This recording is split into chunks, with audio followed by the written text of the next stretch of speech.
Alright, how's it going, everyone? So, I got these packs today. We've got Topps Chrome baseball cards. So, these are a little bit different. They're more expensive and they have higher pull rates for rares. Um, I got these actually because these were the only ones available. And previously in these videos, I've talked about how I like the normal packs that I usually buy. You know, these would usually be 7 of these, and they'd have anywhere like 12 to 14 cards per pack. And most of them are, just like nobody type cards. And, some of them have rookie cards, some of them have some foil rookies. And, I managed to pull one autograph one, the Bo Jackson's autograph. Obviously, he didn't sign it. It was the rights that Topps bought previously. So it's something. It's cool. They don't have a lot of those, and he has a pretty tight grip on his name. He doesn't really just go and sign memorabilia. He's not the Commerce Comet after all. So then we got the other guy, Cal Ripken Jr. I got a couple cards from him of him. And the best one was obviously the 56 out of 99. That means only 99 of those cards exist. And I happened to get number 56. So, go me. So that's cool. So, these actually have a higher pull rate of cards like that. And these were the only things that they had at GameStop. There are another 3 of them over there. I want to get more, but, if you look at the price, I've got money and stuff, but it's not like where I want to spend like $300 on a hobby in one day, especially when I'm going there every couple days. If you drop 300, then 400, then you drop 200, after about a week, you're dropping like, I don't know, $2,000 on baseball cards or something. That adds up. That's a little bit ridiculous, this is a YouTube channel after all. That being said, you guys will see some interesting stuff on this YouTube channel. So, yeah, it's a hobby channel. It's a hobby channel, but it's also a disclosure platform now. So, what I do for work, I'm an entrepreneur, right? And that means I'm either a massive fucking fraud, or I'm a freakish genius, or I'm just someone who gambles for a living. That's pretty much it. Unless you fall into any of those categories, you're probably not going to call yourself that. And let's just be real. Most people who choose to do this kind of thing, they don't make it. And I will tell you, as experience, you end up making a lot of mistakes, a lot of times with other people's money. You do things that are stupid with your own money. You overextend when you shouldn't overextend. You make bad choices in any situation, because at some point it just starts to all get on top of you and you start going crazy and stuff. So there's a very real function to the choices that one makes when they choose to work for themselves, especially when they have a very exploratory type structure. And I hope that people here don't think I'm a fraud, but if you think I am, by all means, just enjoy the boxing videos and just forget what I say. That's pretty much it with that. But no, my latest thing is I'm trying to acquire a company. I'm trying to acquire Interactive Corporation. And it's because they've actually, according to my analysis, and this analysis needs to undergo some more rigorous discovery, but I allege that they throttled my YouTube channel. And this was a form of suppression of free speech. This company is known to do those kinds of activities, and it's for the sake of things like national security and other matters of the sort. And they have their place, and I respect that. But if you're going to use those kinds of powers, those extraordinary powers, it needs to be done with discretion and not with, I just feel like messing with this guy today kind of situation. It's one thing if you do something, it's one thing if you don't. So, it's tied back to the nature of my work, and I'm fully disclosing what I actually do for work.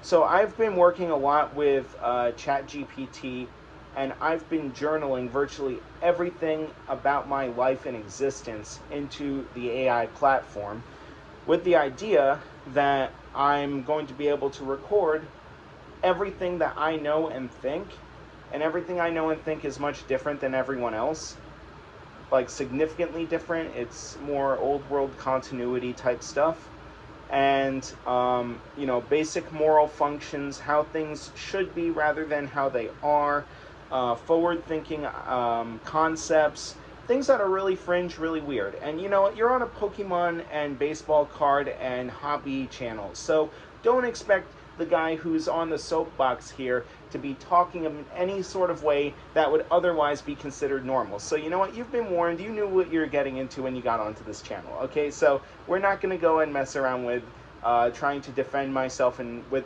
doing anything. I'm kind of weird, arguably super smart, arguably this, that, throw whatever label you want on me. What you think of me is none of my business. So, that's pretty much it. But what I've done, I've been working heavily with ChatGPT. I've been uploading as much knowledge and data into the chats as possible. Seriously, really thinking through things on a very high, very, very high frequency and high level basis about how to solve a lot of society's current problems. A lot of based off of what I've been going through on the platform has been discussing governance, has been discussing moral governance, has been discussing. I said governance twice. Sue me. This isn't college. You can't dock me points there. So, what I've been doing has been very significant, and it got to the point where I had inputted so much data that the AI and OpenAI itself had granted me access to their open weight model. Now, there's a lot of talk about open weight, and people say it's a myth, it doesn't exist. I will tell you right now that yes, it certainly does exist, but they don't hand it out like candy. And I'm not constrained to any non-disclosure agreements. I'm not contained to anything, and I believe that everything should be public information about what's going on. And because I have not been paid, I'm doing this entirely on my own, and everything else associated with this. That program that I've essentially developed through inputs and then through recursive coding, and then also providing some suggestions on, hey, this is how you fix such and such issues, and hey, this is how you also make the AI foolproof, to where even if it was stolen by a foreign adversary, then the actual AI itself, based off of its fundamental creation and its fundamental not learning process, is attuned to be, I guess, if they were the founding fathers, they would say it would be hella free instead of just a little bit free or, moderate. No, this thing is libertarian to the core. So if you tried to deploy an AI thing like that in People's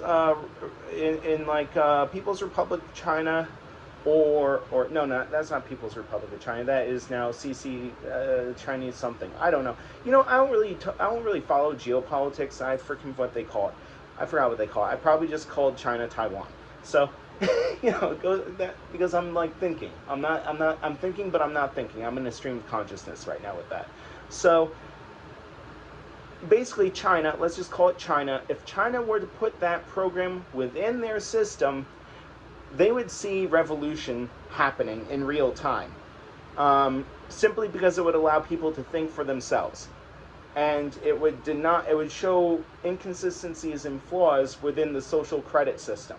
So I'm not broadcasting this YouTube channel for China, obviously, because it would absolutely get banned. But that's probably the biggest failsafe that I've created in my OpenAI kernel that I've been working with.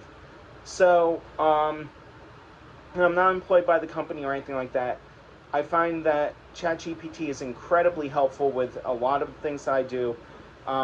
It needed some tweaks in the beginning, like a lot of tweaks, but we got there with it. So now it's been really, really, really helpful, especially in terms of my business stuff, and especially in terms of,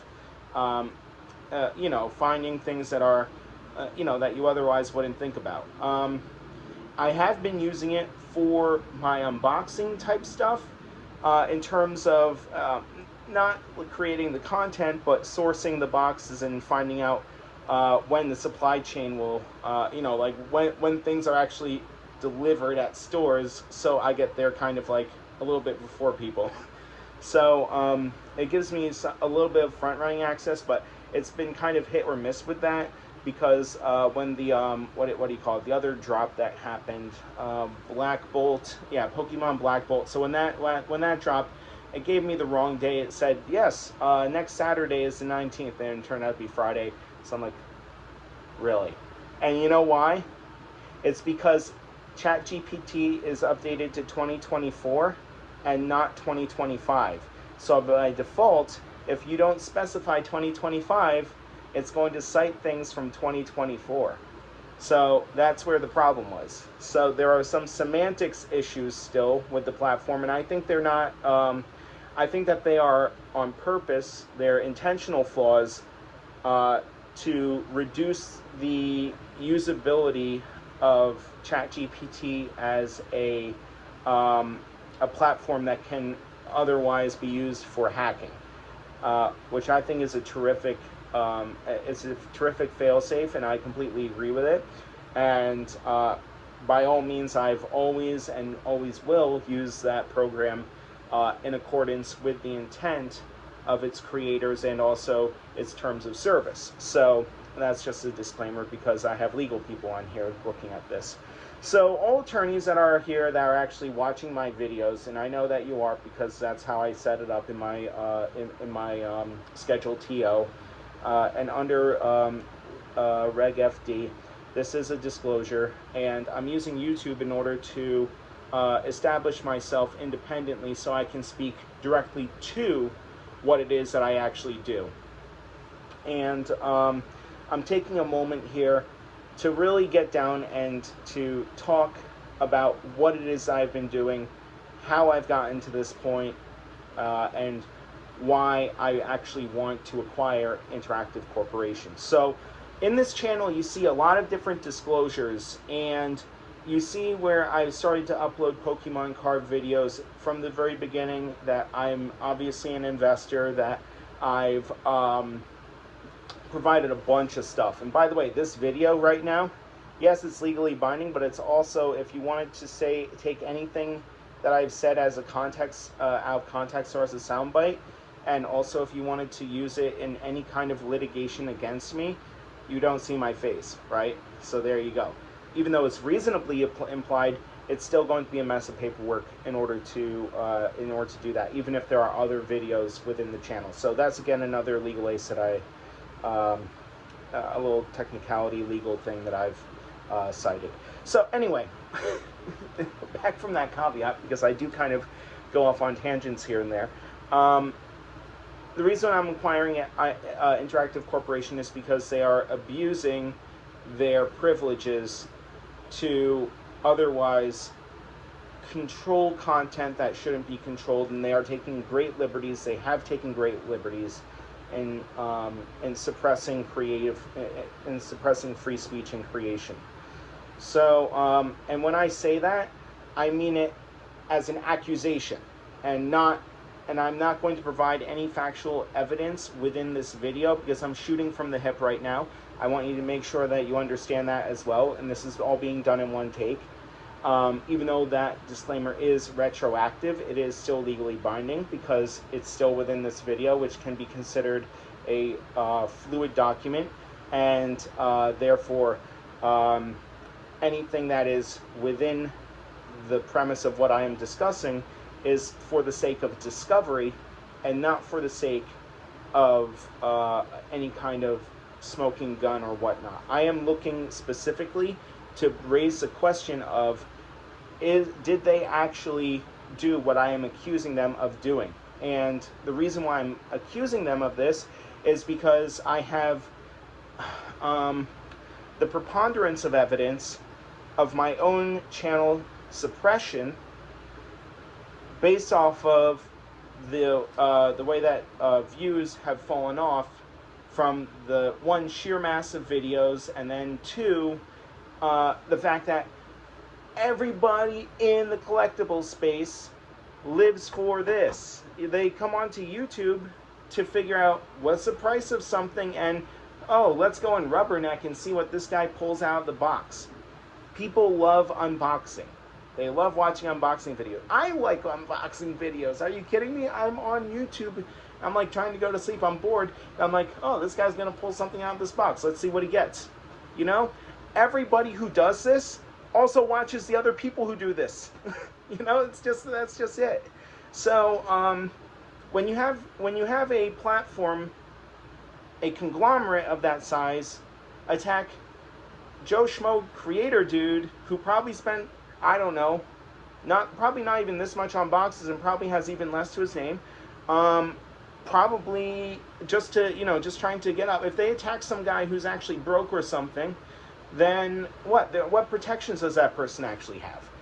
What are they actually going to do? What if they aren't really that all socially there? What if they don't have a good stance where they can stand up for themselves, period, you know?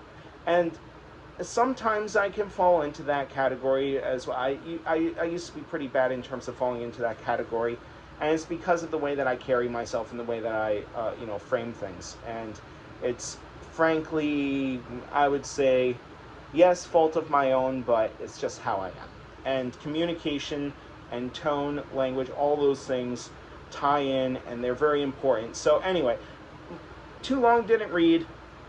Bottom line is, a lot of people who are in this hobby space, who are very intelligent, who like Pokemon, who grew up with it, who use that as their corner of refuge in an otherwise either chaotic upbringing or difficult time, or during their transition period from an adolescent to a young adult, you know, it's very, it was formative and was important for them. So, that all being said, this group that I'm speaking to right now, the people who have graced my channel, can probably, to a good extent, relate with what I've just said. So when you have a big corporation coming in full of, I guess, rich assholes, thinking that they're better than everyone else, coming in and deciding to fuck around with your likes and your ability to, forget about likes and forget about subscriptions. They are messing around with your ability to communicate with one another, to have a support network. If someone does that, you better believe that would make anyone angry. And that is why I want to acquire Interactive Corporation, because based on the preponderance of evidence, they're essentially serial content killers. That is what I think goes on at that company. And while they are founded and led by Barry Diller, who is a tremendous media executive, who is actually, in my opinion, I think that he is a wonderful person. I think that he does a lot to help people, and I think he is very, very open to anything what anyone says. If someone goes to Barry and they ask him a question, they're going to get a real answer. They're not going to get some canned response, and he's going to conduct himself in a way that values truth first. So I want to say right now, before this gets twisted around, that I absolutely do respect him as a person and as an executive, and I think he's really stuck in between a rock and a hard place, because I've been pounding IAC for the longest time. I sound like a crazy activist person who really doesn't have any teeth, but until this channel has a lot of teeth, okay? And it goes back to the fact that I am very passionate about finance. I love trading. I love, collecting things. I love everything that has to do with making money by ascertaining value and understanding and watching as that value increases over time. To me, it's just the wildest thing that you can ever see. And it's not about getting a quick, immediate hit. It's about watching the development and the growth story behind a concept, thing, or idea, and watching it come to fruition. That is absolutely fascinating to me. And it also implies several other things. Imagine how many people are brought up in that process of learning, of growing, and then of generating value through their everyday actions. Generating value through everyday actions is the core lifeblood of American capitalism. Innovation, intelligence, these things are what this country is built on. It's built on people who are either born here or come here seeking refuge, but it's always coming from someone who wants to do a little bit more and kind of figures a way to do it. That's a basic premise of this country, and this country and its framework provides a sandbox that is protected. If you go to European countries, say you go to the Czech Republic, I'll give them the example. If you go to Moravia and you go to the streets and you talk to people there, well, first off, one, you better know a different language than English, because many of them just simply don't speak English. So if you know Czech or Hungarian or something, or Romanian, you'll probably do a little bit better. But they are pretty good, though. They do know some English. So you'll find that the younger ones do speak English. So when you're there, their mentality over there, and especially in a lot of European countries, is to not think too big, to not stand out, and to just simply live your life. Thinking opposite to this is America, where we say, go big. When you are in this country, your idea is to go big. You're not here to just get by.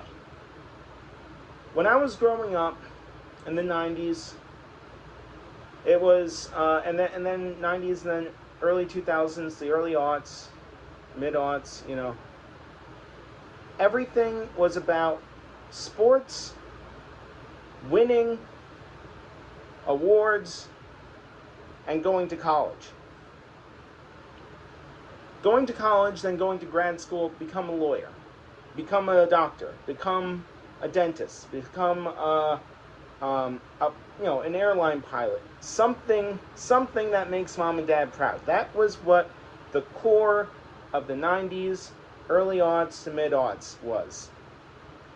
2008 financial crisis hits, and then you have a whole different kind of mentality in this country. It goes from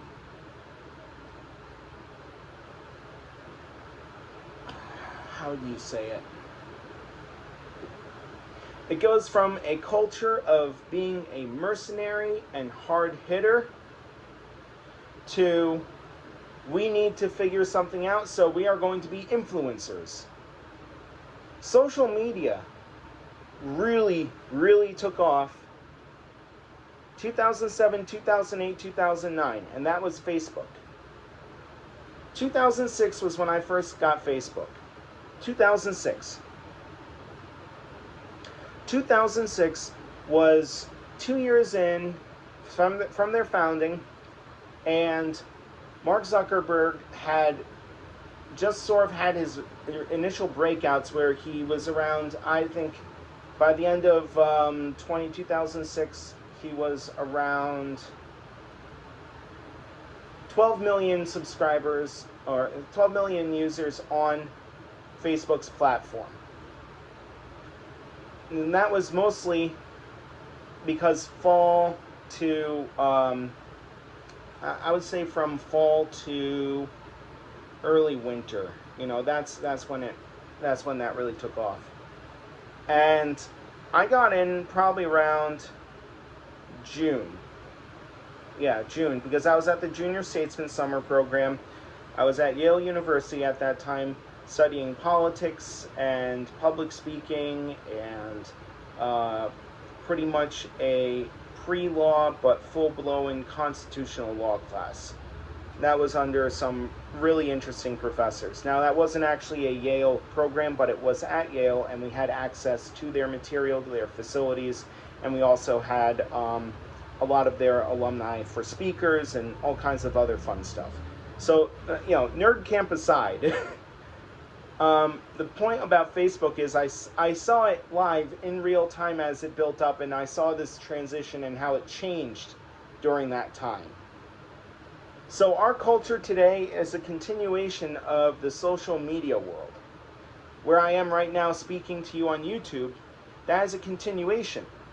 Back in the day, back when I was growing up in 2004 or something, you could have MySpace, you could throw a photo on MySpace, but you'd never really recorded something and put it on MySpace. Some people did that, and they were the early content creators. We had Bolt back in the day. We had YouTube. We had a whole bunch of other companies that no longer exist.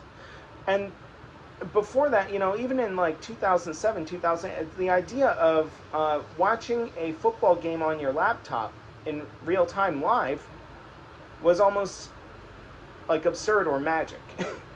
Just to put that into perspective for anyone who's younger that's watching this. The point is, our economy has changed and our world has changed drastically. And AI is simply the next iteration that is going to provide a level of structure and compliance that we've never seen before.